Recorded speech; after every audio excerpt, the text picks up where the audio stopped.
J'en avais parlé donc dans la vidéo HeroClix. Je voulais relire All Man Hawkeye.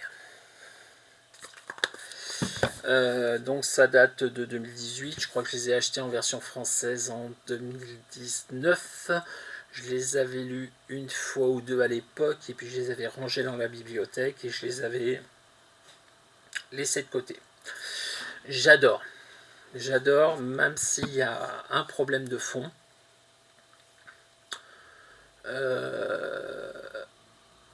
Alors, bon, je vais spoiler, hein, donc si vous voulez pas savoir ce qui se passe dedans, si vous voulez lire, arrêtez la vidéo là, passez à la suivante.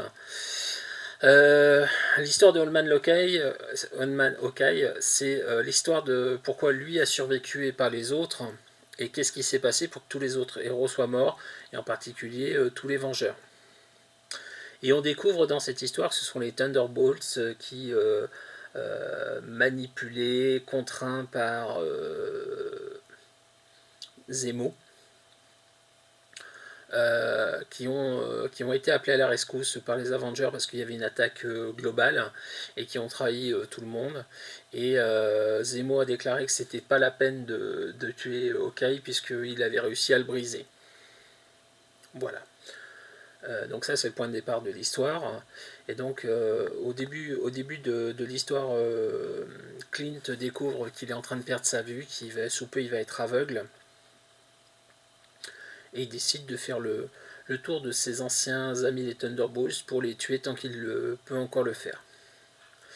Il est aussi poursuivi par quelqu'un qui travaille pour le président Crâne Rouge, Bullseye, et il se passe plein de choses dedans. Alors c'est vraiment très bien, c'est dessiné par Marco Checchetto qu'on retrouvera ensuite sur Daredevil. Donc il est pas, on sent qu'il est encore au début de sa carrière graphique. Il progresse très rapidement parce qu'il est nettement meilleur quand il passe après sur Daredevil. Il franchit un step. Je pense que c'est une histoire qui lui a servi de point de départ à sa carrière et de travail. C'est une histoire en 12 épisodes. Donc ça lui a laissé le temps de vraiment travailler dessus. Et on sent qu'entre les premiers épisodes et les derniers épisodes, il y a vraiment une progression au niveau graphique. Il y a des références, bien évidemment, à Allman Logan, puisque l'histoire se passe dans le même univers un peu avant, c'en est une préquelle. Mais bon, moi, mon vrai problème dans l'histoire, c'est qu'on fait table rase de tout, tout ce qui s'est passé au niveau des Thunderbolts avant. C'est-à-dire que les trahisons,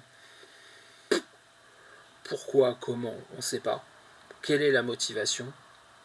Elle est à peine évoquée.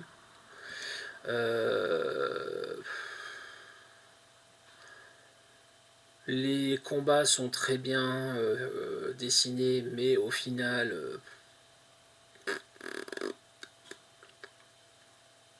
ouais, les combats sont assez quelconques. On ressent bien l'évolution de l'état d'esprit de Clint et l'évolution en particulier de ses problèmes de vue. Sa vue qui commence vraiment à baisser petit à petit. On commence à mettre en place les histoires avec son ex-épouse et sa fille. Il y a plein de choses qui sont très bien, mais j'ai quand même toujours ce goût amer sur le fait que ouais, ça colle pas avec ce qui s'est passé avant et ça me chagrine. Ça me chagrine. Pour ceux qui ont lu ça, c'est je vais revenir très loin. Hein. Je sais pas si vous vous rappelez le premier crossover entre les X-Men et la division Alpha, qui est paru au milieu des années 80, qui était écrit par Claremont et qui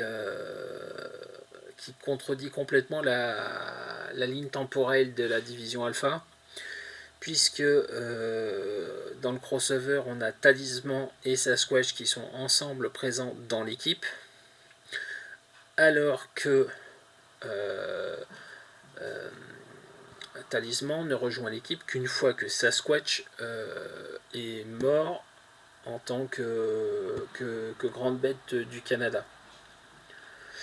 Donc il y a un truc qui colle pas au niveau de la temporalité et de ce qui se passe. Et bah là, c'est exactement la même chose.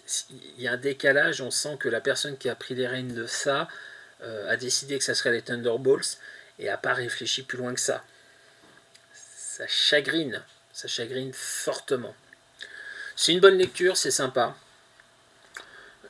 Vous passerez pas un mauvais moment en le lisant, c'est pas exceptionnel non plus.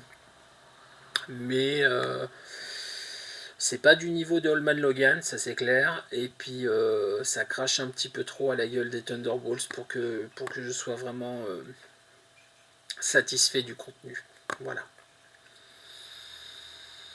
Je recommanderais modérément si vraiment vous avez envie de lire une bonne histoire, parce que c'est pas une mauvaise histoire, ouais pourquoi pas, mais c'est pas, encore une fois, c'est pas exceptionnel.